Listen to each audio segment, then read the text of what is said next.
Atap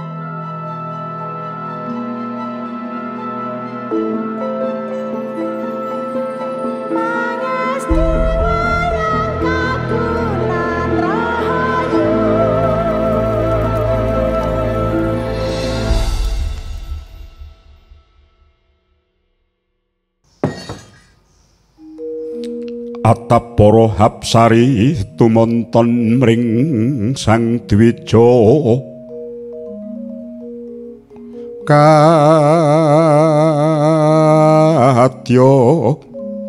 gewara jiwa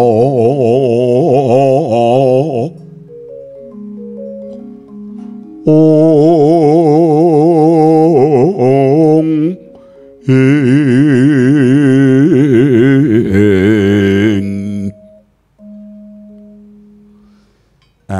Selamat bertemu kembali Bapak-bapak, ibu-ibu, saudara-saudara sekalian, lebih-lebih yang mas-mas, mbak-mbak milenial yang saya banggakan sebagai pelestari budaya, terutama wayang kulit. Nah, kali ini saya akan menghaturkan widodari atau bahasa Indonesianya bidadari. Tokoh wayang widodari sebenarnya bukan midodari. Tapi kan ada yang bilang, wah ayune kaya midodari. Widodari, bidadari. Mie bukan mie, tadi mie ada mie instan, ada mie langoni dan sebagainya. Nah, bidadari itu kalau menurut Mahabharata itu diciptakan oleh Brahma. Tapi mohon diingat bahwa Brahma itu bukan Bromo. Brahma, Dewa Brahma itu bukan Bathara Bromonya di dalam pedalangan Indonesia atau Jawa sini, bukan, beda lain. Nah, diciptakan oleh Brahma. Ketika itu segala hal tentang kecantikan, kemolekan, keindahan wanita itu dikumpulkan menjadi satu oleh Brahma, dijadikan arca. Lalu oleh Brahma diberi hidup, lalu jadilah bidadari yang super cantik-cantik. Mereka itu antara lain adalah Bathari Urwasi. Wayangnya ya bisa begini yang dipakai, karena ciri-ciri tokoh wayang bidadari itu biasanya itu mesti wanita berbaju dan kadang juga ada sampur, tapi ini pakai sepatu. Itu semua bidadari begitu kalau di dalam wayang. Tapi ada juga yang membuat bidadari tidak bersepatu atau tanpa busana baju, ini juga ada. Nah, beberapa bidadari ciptaan Brahma itu adalah Bathari Urwasi, Bathari Purwasiti atau Purwasiti, Sahajanyo atau Sahajanya, dan Bathari Menaka, Bathari Wiswaci, Bathari Gretaci, dan Bathari Laksmi, dan juga ada yang lain-lain. Nah, ketika bidadari itu sudah tercipta dan benar-benar hidup, Brahma itu terkagum-kagum oleh ciptaannya sendiri. Wah, kok sangat cantik, sangat rupawan, sangat molek, sangat dan sebagainya. Pokoknya super cantik semualah. Sampai Brahma itu ketika bidadari itu berterima kasih kepada Brahma, mengelilingi Brahma itu ingin terus melihatnya karena tidak jenuh melihat kecantikan para bidadari ciptaannya itu.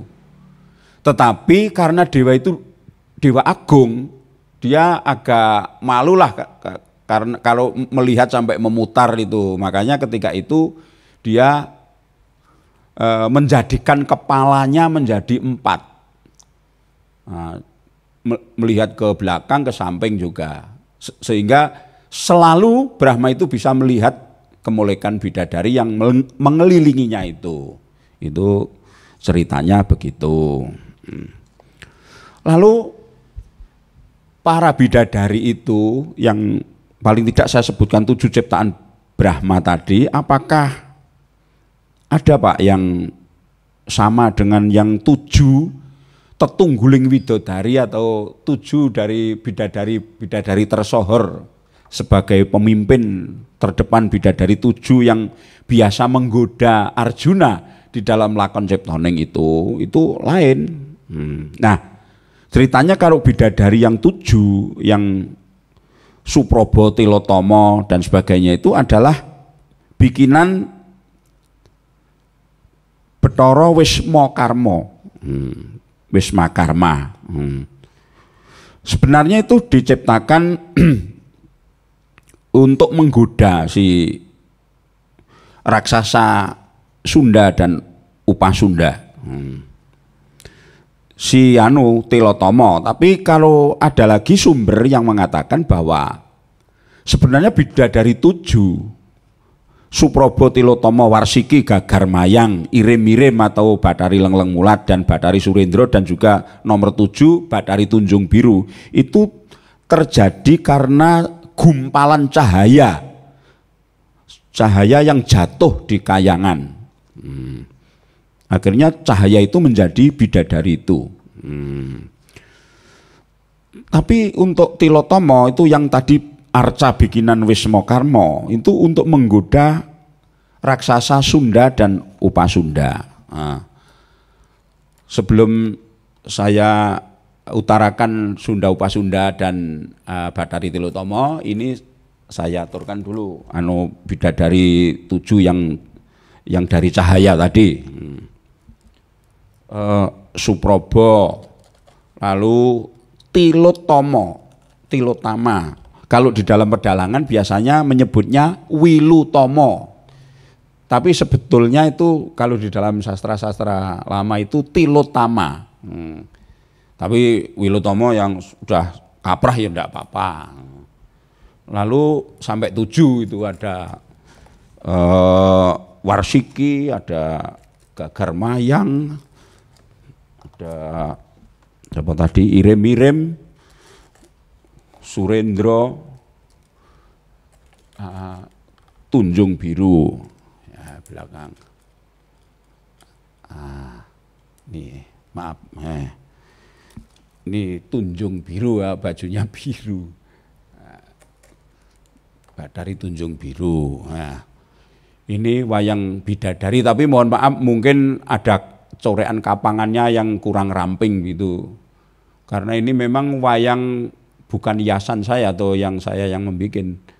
Ini saya dapat dari Semarang dan menurut tulisan di sini ini adalah kelompok wayang Mangkubumen. Wayangnya agak besar-besar, agak gemuk-gemuk. Tapi tuh beda 1 2 3 4 1 2 3 4 5 6 7. Nah, itu bidadari. Sebelum saya lanjutkan, ini saya fokuskan dulu kepada Tilotama dulu. Tilotomo itu tadi yang diciptakan oleh Wismakarma untuk menggoda Sunda dan Upasunda. Nah, ada raksasa, 2 raksasa yang kakak beradik, ini yang namanya Sunda dan Upasunda. Ya kalau raja raksasa ya mayangnya memakai ini, tapi nanti tergantung dipakai untuk apa ya silahkan saja. Misalnya ini dipakai untuk Sunda dan Upasunda. Aseksa krura kagiri-giri genyorir Prabata abang kaulagar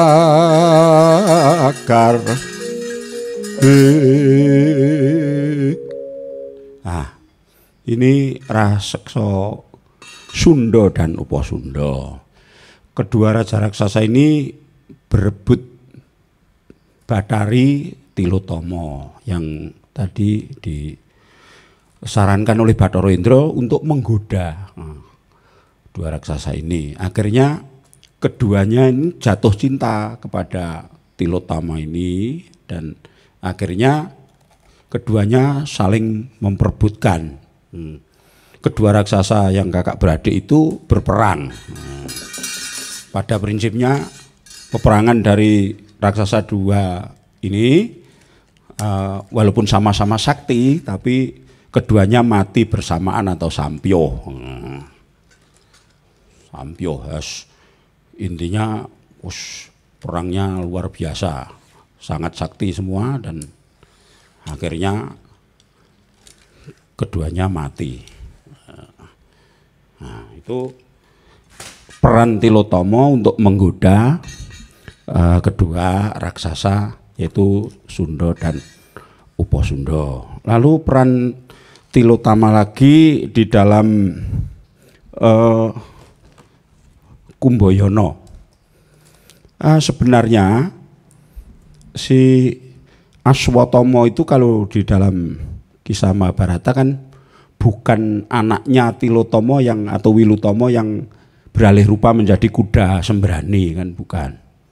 Nah, jadi Aswatama itu ya anaknya Kumbayana ini dengan Dewi Krepi, saudaranya Krepa. Nah, dan dinamakan Aswatama karena semenjak ketika kelahirannya Aswatama itu bersamaan dengan bunyi keras dari seekor kuda kayangan yang bernama Oces Rawas. Nah, akhirnya dinamakan Aswatama atau Aswatama. Lah kalau dalam cerita pedalangan memang Bathari Tilottama itu kena shot lalu dia beralih rupa menjadi kuda sembrani.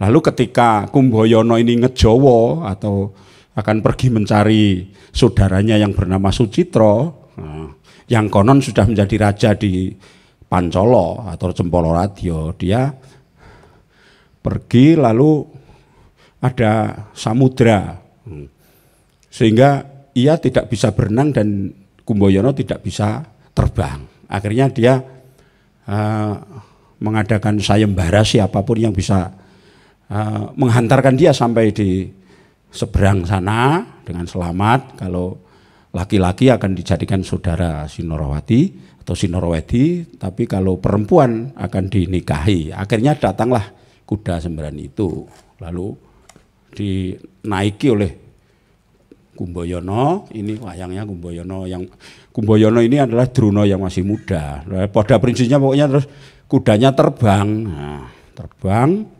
sampai akhirnya diceritakan lama sekali. Lalu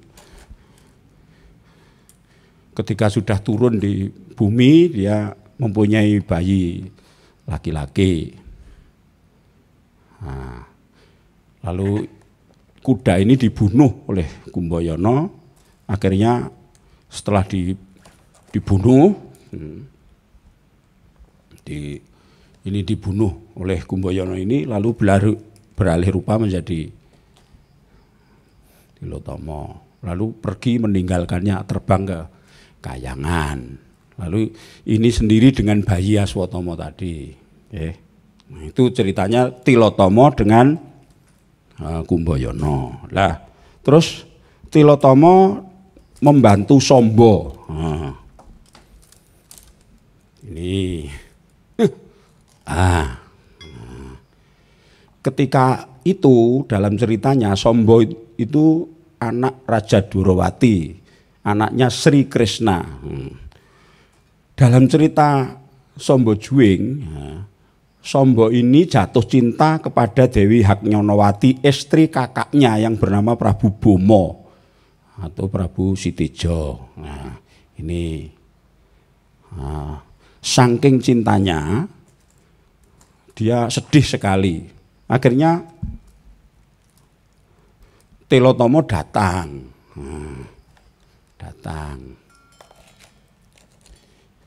Ingin membantu Samba untuk sampai di Trajutresna tempat Agnyanawati yang dicintainya itu. Istri dari kakaknya itu. Nah, ini senang sekali Samba dibantu oleh Tilotama. Tapi dengan persyaratan.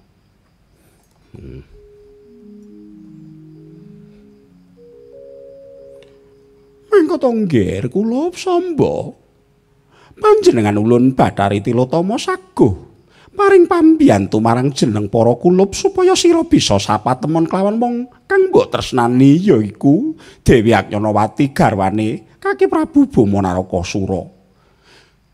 Kula nuwun sewu, Sang Ibu Bathari lajeng kados pundi caranipun? Carane ora ana liya kejaba. Sira makuwa anut pituduh ulun supaya prapta ning Trajutresna. Ulun bakal liwat ana jroning bumi, mung wae sira lumaku ning ngarep panjenengan ulun ning burinira. Ya mung wanti-wanti piweling ulun aja pisan-pisan sira tumulih marang unggiyane pun ibu ya panjenengan ulun ya nggih. Kawula nggih. Pukulun ngestokaken dawuh. Intinya pokoknya Samba itu diberi jalan lewat di bumi, dalam bumi sampai di Trajutresna, tapi dengan syarat jangan sekali-sekali menoleh ke belakang. Nah, setelah ia berangkat, ini berangkat, Samba di depan, tapi ini di dalam bumi, sudah di dalam bumi. Nah, ada sinar yang sangat terang dari belakang Samba. Lah, Samba heran, mengapa kok di dalam bumi kok ada sinar yang sangat terang? Dia mungkin ya karena lupa atau mungkin disengaja. Samba itu menoleh ke belakang karena ingin tahu dari mana asal cahaya itu. Ketika menoleh, kaget, terperanjat karena sinar itu datang dari badongnya Bathari Tilotama. Badong itu bahasa Jawanya pawadonan atau alat kelamin wanita. Yang pada saat itu Tilotama adalah bugil tanpa busana. Wah, ini marahnya bukan kepalang karena sudah janji tadi dia langgar sampai disumpahi Samba bahwa kamu nanti akan mati di sana dengan dijuing-juing.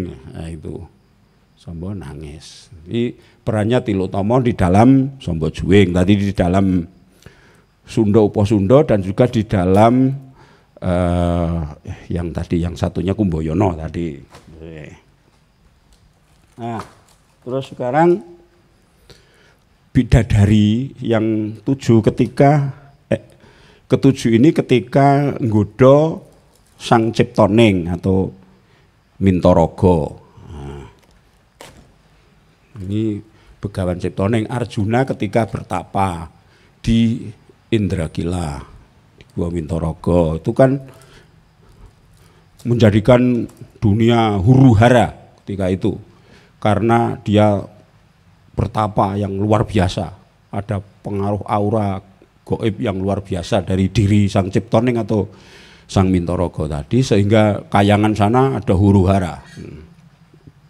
Nah, dewa memerintahkan para bidadari untuk menggoda dulu. Makanya datanglah para bidadari itu dengan bersolek. Ada Tilotama, ini Supraba, Tilotama seperti tadi, para dewi tadi. Semua merubung ini 7. Bisa di sini ya bisa.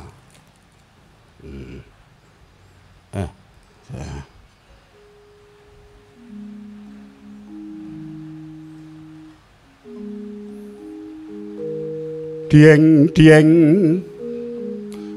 lunga pasar dieng tukokno payung motho aja ciut aja amba aja ciut aja amba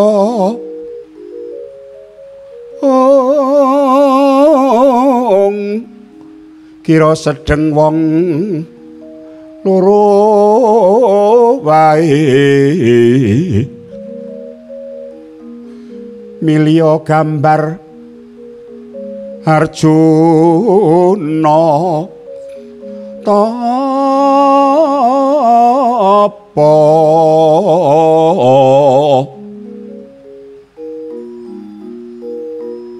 aneng arti Indra kila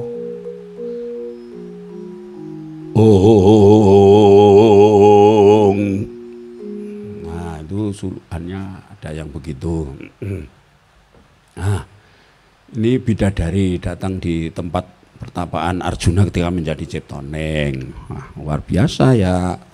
Mestinya para bidadari itu ya bersolek yang luar biasa karena memang untuk menggoda Sang Topo itu supaya Arjuna itu tergila-gila terhadap bidadari itu ya macam-macam lah ya.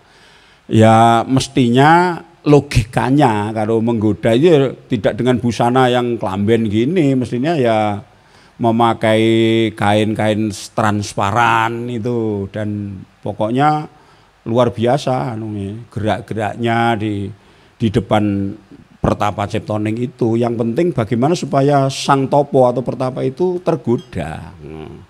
Jadi ya wah macam-macam lah tingkahnya supaya terbangkitkan asmaranya. Jadi kan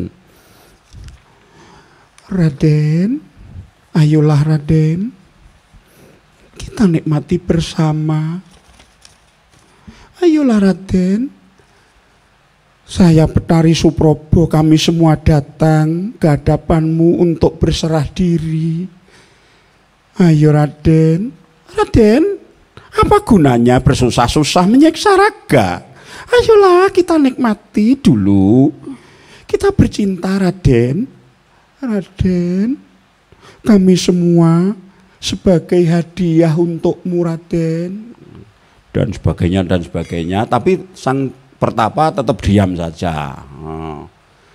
Lalu ya bidadari namanya menggoda ya pokoknya ya terserah mereka saja. Apa saja ya lakukan di depan sang pertapa ini. Nah, mestinya kalau ini bukan pertapa sejati ya tergoda. Seperti tadi sih yang lain-lain itu. Ada nanti yang juga tergoda oleh rayuan bidadari ini. Tapi karena pada saat itu memang manekung bener dan Ciptoneng itu kesatria yang berjiwa brahmana betul dan pertapa betul ya tidak tergoda. Padahal kalau untuk ukuran manusia biasa, seorang laki-laki yang normal itu ya pasti tergoda. Bayangkan Tilotomo tanpa busana kalau di sini walah gitu kan.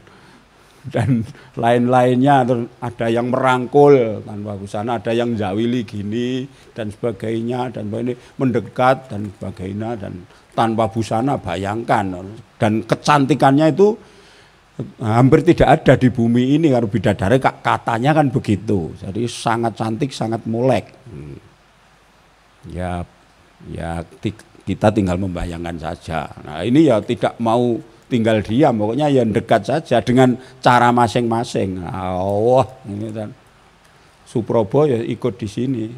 Akhirnya pada saat itu Ciptoneng tidak tergoda, tapi bidadari-bidadari semua ini yang menjadi malah jatuh cinta terhadap Arjuna atau Ciptoneng. Bingung semua, jatuh cinta kepada Arjuna. Padahal Arjuna tidak ngapa-ngapain, diam aja.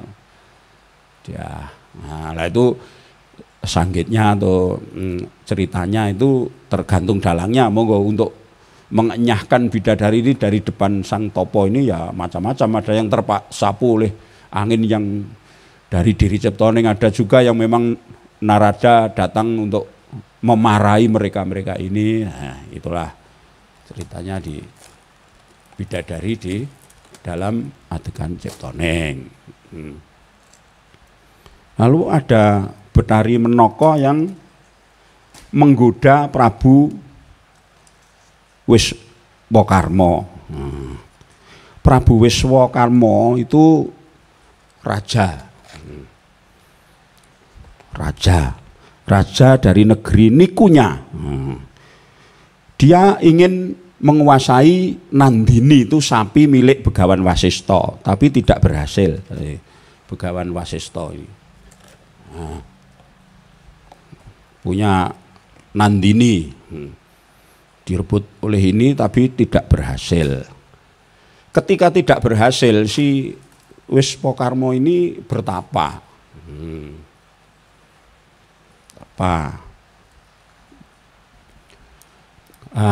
Ketika bertapa, dianggap oleh para dewa di Kayangan bahwa dia akan menguasai dunia para dewa. Gitu ceritanya. Lalu dia mengutus Betari Menaka. Tadi yang saya bilang yang awal tadi, Dewi atau Hapsari atau Widodari atau Bidadari ciptaan Brahma tadi kan ada yang namanya Betari Menaka. Turun diutus oleh dewa supaya menggoda ini. Akhirnya dengan dia memakai pakaian transparan dan kecantikannya luar biasa, akhirnya ini jugar, topone enggak jadi bertapa, akhirnya ini gandrung betul sama ini, sangat suka kepada Menaka ini. Akhirnya diperisteri, sampai diperisteri Pak, iya memang supaya dia sampai diperisteri dan mempunyai anak wanita namanya Sakuntala atau Sakuntala. Itu lihat rekaman saya lakon Sakuntala itu ada. Sakuntala itu anaknya Betari Menaka dan Prabu Wiswakarma itu.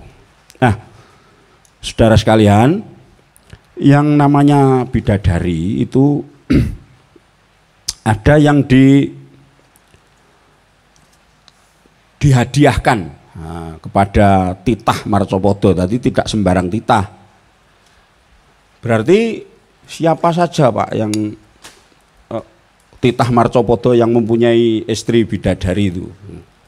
Ya misalnya Resi Gutama itu istrinya Betari Widradi. Terus siapa ya? Subali itu Betari Tara.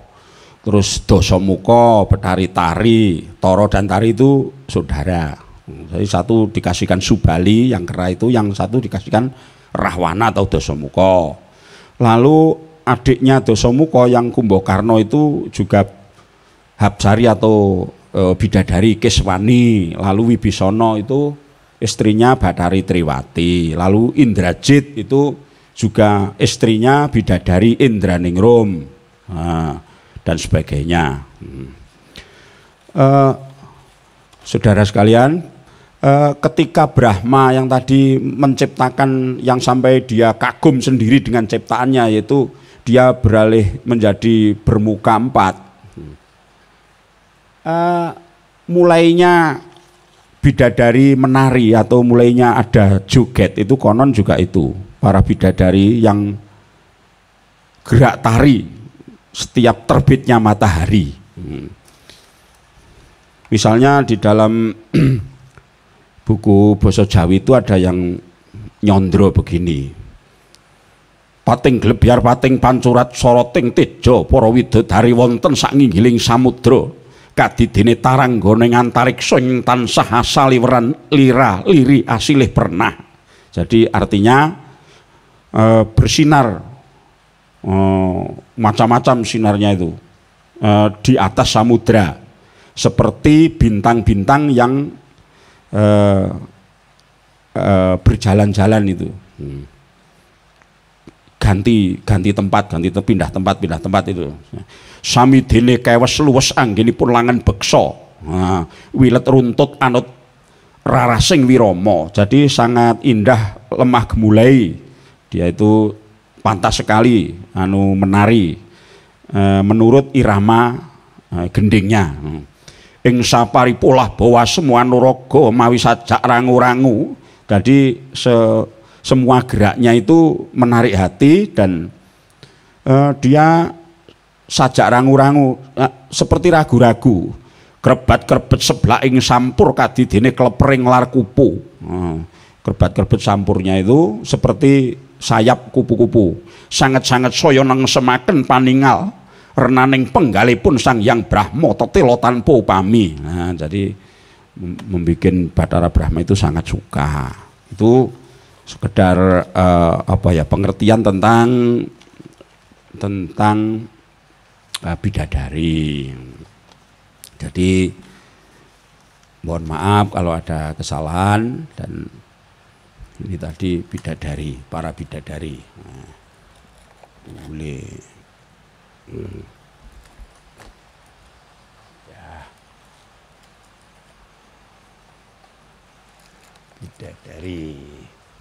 Bidadari. Lenglenging dia mangun kung